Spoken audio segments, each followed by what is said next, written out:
This is Mr. Chris Rave, your science teacher, your grade 9 science teacher.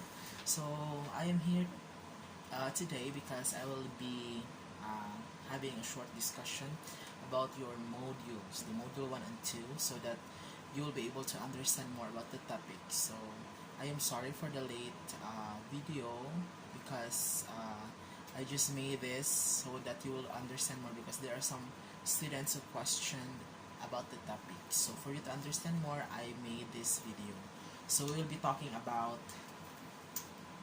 next time I will be making a more appropriate video, okay, for the weeks 3 to 4, modules 3 and 4.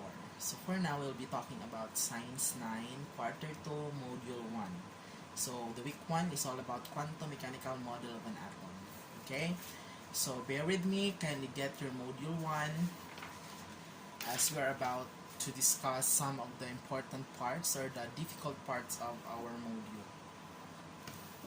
Okay, so after the cover page, you'll be able to see what I need to know. So you have to read that, how to learn from this module, and you have to answer the pre-test. So some of the questions or some of the parts of this module have an answer key. So you have to answer that still, but then again you have to read and you have to listen to my discussion so that you will learn about these topics. Okay, so dili magsalig sa answer key because this answer key is just a guide and some of these have mistake also. So next time I will be checking more about the answers because there are some that are mistakenly answered. Okay, so first you will be we'll be having our lesson on electrons and energy level. Okay, so you have here a lot of readings that you have to read, and then let's proceed with activity 2 because this is for you to answer. I think this is in the answer key, but you have to understand how it was derived. Okay, so we have here activity 2, complete the table below. We have the main energy level from 1 to 7, and that is represented by the different letters. 1 is K, 2 is L, 3 is M, 4 is N, 5 is O, and 6 is P, and 7 is Q. And then we have the number and kind of sub-levels. So for 1, you have S, and so on. So how do we determine the letters for the number and kind of sub-levels? So let's proceed to 6. Okay, so in the first column of the table, you have the main energy level. So it's 5, hindi diretso og 7. So of course, unsa man ang sunod sa 5? Okay, 6. 6 is the answer, and it is represented by the letter P. Okay? Capital letter P. And then in the second column, we have 6. So automatically, we will copy the first 5 letters there. S, P, D, F, G. And followed by, what is the trend? After F, we have G. So after G is what? H. And then you have there 1, 2, 3, 4, 5, 6. So it is just until H because it is already 6. And then in the next, in the second column, you have 7. So what are the letters here? So you have S, P, D, F, G, H. What's the next to H? I. Very good. Okay. In the third column. Okay. In the third column, how did we derive with these answers? Okay. So the trend there, you have the third column, the number of atomic orbital. Okay. It started with a 4, with a 1. Followed by 4, then followed by 9, followed by 16, followed by 25. Okay, so how did we get that numbers? So in the kind of atomic orbitals, that is 1s, so that is 1 there, 1. So now, kind of atomic orbitals, we have 1s. In the number of atomic orbitals, we have 1. Okay, are you following? We are now in the fourth column, the kind of atomic orbitals. So that is kind of atomic orbitals. We have 1s and 3p. So how did you get 4? So you just added 1 plus 3. So you have 4. Okay? So mo na nakakuha tag 4 sa third column because you added 1 and 3 in the fourth column, the kind of atomic orbital. Fourth column, second row. Okay? Next, 1 plus 3 plus 5, that is equal to 9. Okay? So, mo na nakakuha tag 9. Next, 1 plus 3 plus 5 plus 7, that is equal to 16. So, mo nang 16 yun na, excuse me, may naasa tapan. Mo na, giyon sa pagkuha. Okay. Then, next, so asa po ta nagkuha aning kind of atomic orbitals? You just have to get the interval. So 1, laktaw 3, then 5, you have 7, 9, 11, and so on. Okay. So sa fourth column, fifth row, you have, so unsa man diha, blanco ra ba di ay sa inyo? So that should be 1s, 3p, 5d, 7f, and then you have 9g. Okay? So, ugi mo nang i-add 1 plus 3, it's 4. Plus 5, it's 9. Plus 7, it's 16. And then plus 9, you have 25. So, you got there. Okay. Okay, so let's proceed to the sixth row. Fourth column, you have 1s, 3p, 5d, 7f, 9g, 11h. If you add that, you have 36. Did you get it? Okay, very good. And then in the last, you have one blanco na sa inyo ha. So this is the answer. 1s, 3p, 5d, 7f, 9g, 11h, 13i. So if you add that, you have 1 plus 3, you have 4, plus 5, you have 9, plus 7, you have 16, plus 9, you have 25, plus 11, you have 36, and then plus 13, you have 49. Okay, get it? Okay. So next column, the last column, the fifth column, the maximum number of electrons. So how do you get that? Okay. So ang first yung answer dire, they have 2. So 1, imuro nang ang dire number of atomic orbital nga 1, imuro nang i-multiply by 2. Okay? So 1 times 2, so the maximum number of electrons is 2. Okay, magamit din natong maximum number of electrons later sa atong what I have learned in the next page. Okay. Okay. Second number of atomic orbital is 4. Times 2, you have 8. Third, you have 9. Times 2, you have 18. Then 16 times 2, you have 32. 25 times 2, you have 50. 36 times 2, you have 72. And 49 times 2, you have 98. Okay, so that is the answer.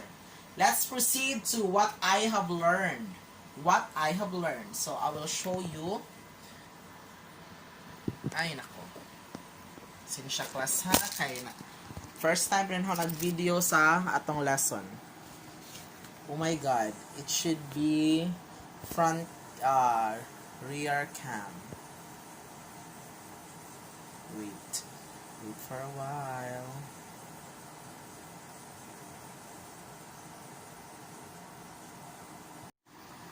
Okay, let's proceed to what I have learned. So we have here, illustrate the atomic model of the given elements. So we have here the orbitals, kining mga lingin. So we have here the nucleus, the center of an atom. Okay, so in the first orbital, so we have the maximum number of electrons that it can have is 2. And then in the second orbital, the maximum number of electron that it can hold is 8, followed by 18, followed by 32, then we have 50, then 72, and we have 98. Okay, so number 1, ang example there is carbon. So, carbon atom has 6 electrons. So, in the first orbital, nanay 2, this one. Then, in the second orbital nga, ang pwede niya ma-hold is 8, 4. Kaya ang kulang ra niya to have that 6 electrons is 4. So, we will count 1, 2, 3, 4, 5, 6. So, 6 electrons tanan. Okay? Next, example. Kini nga example mo, naghanggiansiran class. So, in the first orbital, the maximum number of electrons that it can hold is 2. So, that is 1, 2. Then, in the second orbital, the maximum number of electrons that it can have is 8. So, 1, 2, 3, 4, 5, 6, 7, 8. So, ato i-total 8 plus 2, we have 10. But, it has 12 man. So, magpuno pa ta sa last orbital of duha. So, 1, 2. So, if we will total, it is correct to the statement below that magnesium or Mg atom has 12 electrons. So, 1, 2, 3, 4, 5, 6, 7, 8, 9, 10, 11, 12. Okay. Then, last example, we have beryllium. Beryllium atom has 4 electrons. So, kining number of electrons niya dire, so, mao po na dapat ang naa sa atong orbital. Okay?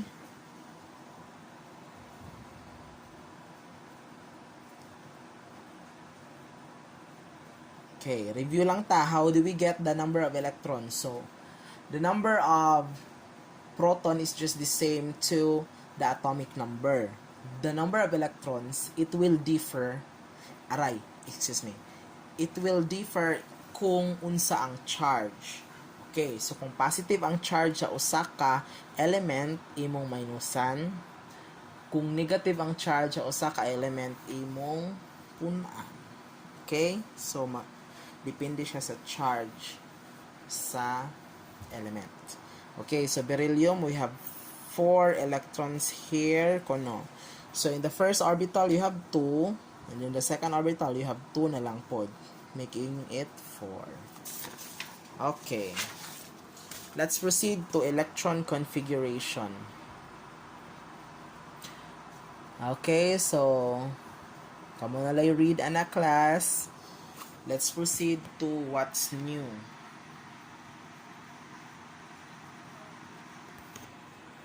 Okay. Distribution of electrons in the atomic orbitals of the first element. Okay, take note that in the atomic orbitals, ang P na siya 3 kinds of orbitals. So, you have Px, Py, and Pz. So, dapat distributed jud siya. Okay. This is the electron configuration. This is the electron configuration according to atomic orbitals. Okay, so this is your guide. So we have 1s2.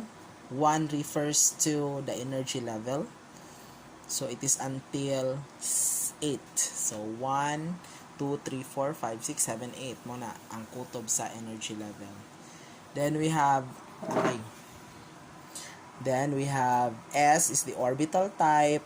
So again, naanay S, P, D, F.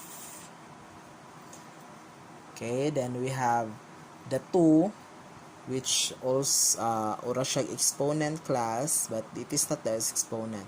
Kung sa chemistry pa na siya class, it is a superscript. Okay, so that 2 there is the number of electrons. So according to Aufbau principle, it is also known as the building up principle, states that electrons occupy orbitals in order of increasing energy. It follows this mnemonic in filling up the orbital. Okay, kini mo inyong guide. So inyo nang i-follow ng arrow class.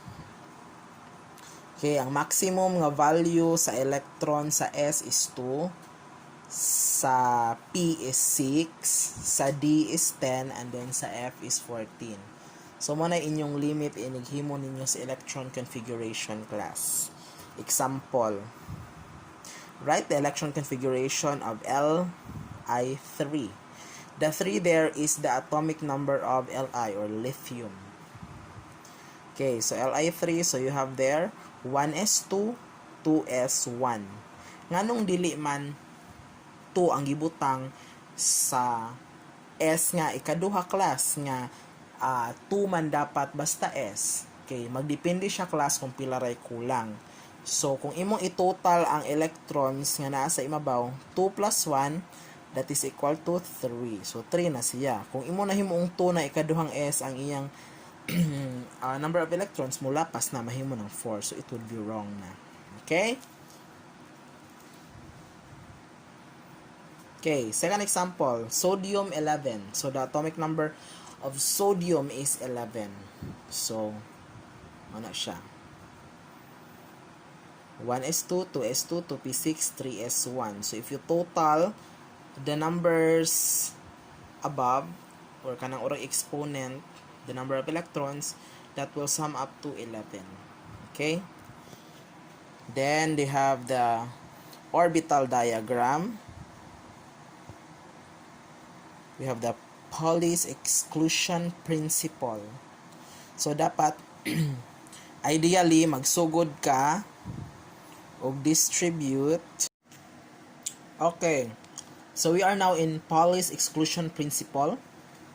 Okay, in the orbital diagram, dapat class, it should be in opposite direction. So, mag-una ka, arrow up, then arrow down, then ulan nimo, but you have to remember that it should be by pair. Okay? So, arrow up sa kauna, arrow down. Not like this. This is wrong. Ay puro up. Dapat arrow up and arrow down. Number 2, consider the electron configuration of sodium. Sodium has an atomic number of 11. So, that is 1s2, 2s2, 2p6, 3s1. Okay, so this is the orbital diagram. 1s, so arrow up, arrow down. Duha ka arrow na siya class kay ang S na may 2 nga electrons. Okay. Then we have 2s, duha pud ka arrow. And then sa 2p na siya 2 ka kinds of orbitals, we have px, py, and 2pz. So mo na siya, imo na siya dapat partner jud, and then sa 3s usa na lang ka arrow because it's 11. So kung imo na duhaon ka arrow class, wrong na kay mahimo na siyang 12. Okay? So, Hans' rule, when electrons enter a sublevel with more than one orbital, they will spread out to the available orbitals with the same spin before pairing. Okay, so, parehaning P, naman siya itulo ka kinds of orbitals, yung px, py, and pz. So, arrow up sa tanan, una nimo i-pair. Okay, that's the rule. Okay, example, we have the elements, the orbital diagram, the electron configuration. We have magnesium 12. So, aray taon na sa electron configuration. So, again, mag-base taani sa electron distribution mnemonics. So, dapat mag-total ang yung number of electrons to 12. So, 2 plus 2 plus 6 plus 2, that is equal to 12. And then, sa orbital diagram, na 1s, so duha ka arrow nga reverse ang or opposite ang direction. Then sa 2px, 2py, and 2pz dapat lagi mag-una ang arrow up, una ka mag-pair sa arrow down. Okay, so kamo na ikuan sa example of an class. So actual example, aluminum 13. That is not aluminum but aluminum. Okay? So ato sang isuwat og una ang electron configuration. Okay, that is 1s2, 2s2, 2p6, 3s2. Kung sa may sunod sa 3s, 2. So, balik ta dire. We have 3p. So, 3p. Pila ito isuwat? 13 raman. So, 12 na nadaan. So, ang kuwang na lang is usa. So, 3p1. That is 1s2, 2s2, 2p6, 3s2, 3p1. That's total. That is 10 plus 2, 12 plus 1, 13. That is correct. Very good. And then, in the orbital diagram, we'll have like this. So, that is for 1s. This is for 2s. Arrow up, arrow down, then 2px, 2py, 2pz. So, mag-una ta sa arrow up. Una na to i-pair. Then, balik ta sa 3s. So, we have arrow up usa. So, that is still 13. Okay, did you get it? Okay, very good. And then, for what I can do, so you will be making this. You read and then you have to make just like that. Okay. That's all for Module 1. We will proceed with Module 2.